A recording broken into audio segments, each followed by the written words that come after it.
Imagine an animated series set in Brazil. What comes to your mind? Right now.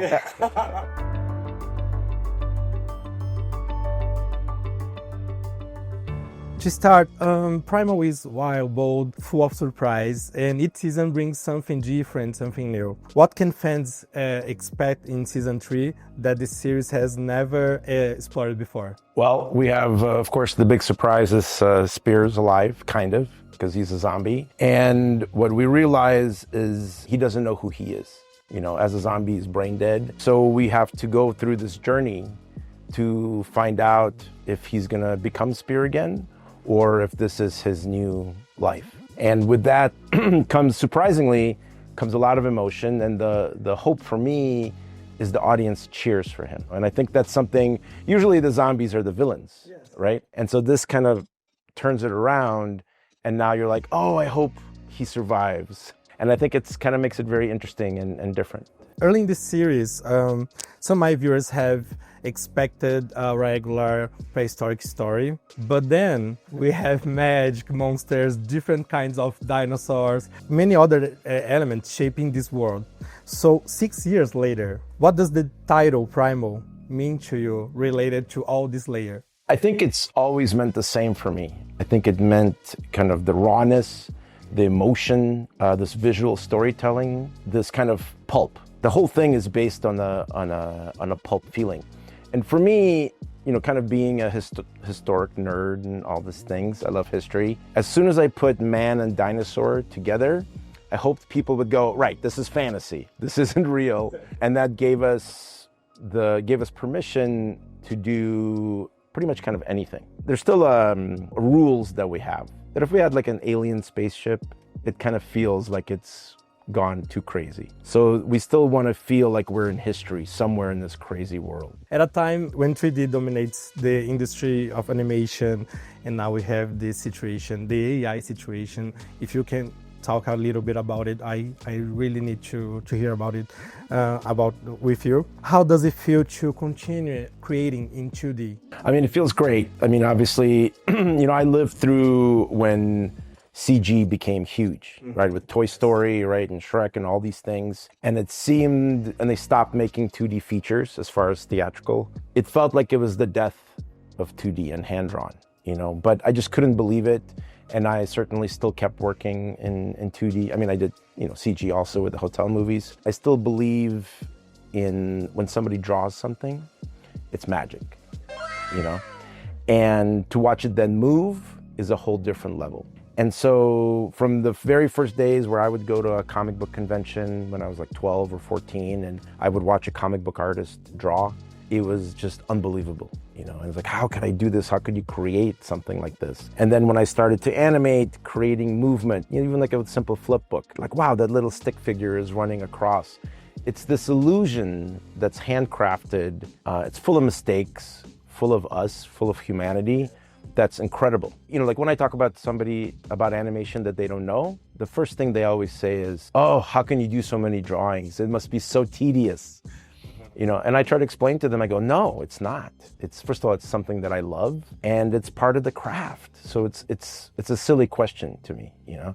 And so with AI, it's, you know, is it a tool or is it a different type of a human making things? You know, it's a very complex thing, right? Because on one side, it is amazing at what it can do. It could copy humanity in a way that we can't tell, right? And that's going to get more and more. So that's very dangerous and scary. But then if you have somebody, let's say like, you know, Steven Spielberg or Martin Scorsese, and they make a film completely out of AI, is it a tool because you still have a director and a creative person in charge? But I mean, yes, they're losing thousands of jobs, but would you go see a movie like that? You know, so I think that's the balance.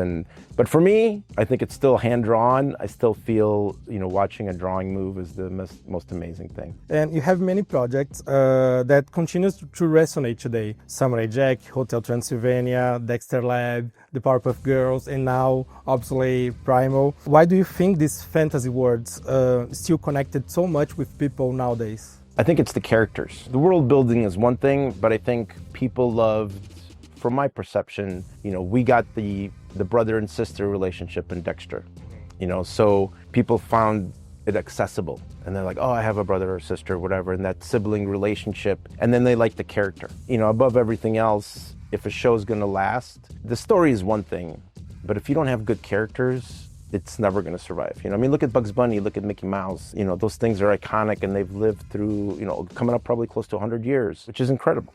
To me, we were accidentally successful in making Dexter feel like he's alive, you know. And I even remember a moment where like, oh, wow, he's like, it's like real, you know, because we're so close to it. And when that happens, it is like, wow, that's incredible. I don't know if you have this dimension that you are really famous here in Brazil. Yes, you are. You have many fans from different generations. I grew up watching your series, so it's really crazy to be here right now. And here's a challenge for you. Imagine an animated series set in Brazil. What comes to your mind right now? Well, right now, first, it would be the challenge of the traffic. Okay. Okay. You know, how can I overcome the traffic? You know, and the traffic is a big villain. I come from Los Angeles and we have tons of traffic, but it's a different level. So I think initially maybe it would be that, and then I would probably move on to the jungle and to the more of the mythology of Brazil and all of those things. It could be really cool. Oh? If you could live for one day inside any of your creations, which world would you choose and why?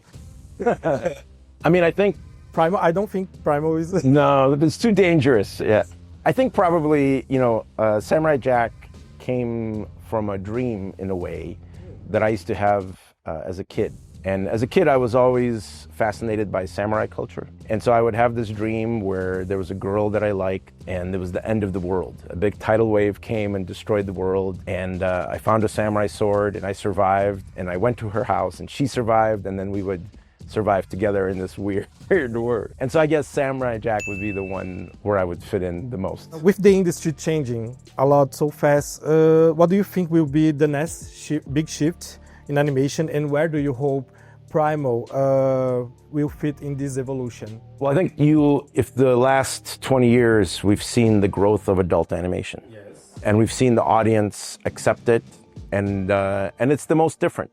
You know, you can have a show like Smiling Friends and a show like Primal on the same network, you know, and both find its success. And so you could see how accepting the audience is of adult animation in streaming or in television. Now, theatrical, probably besides anime that are based on TV shows and maybe outside of Miyazaki, nobody's doing anything for all audiences.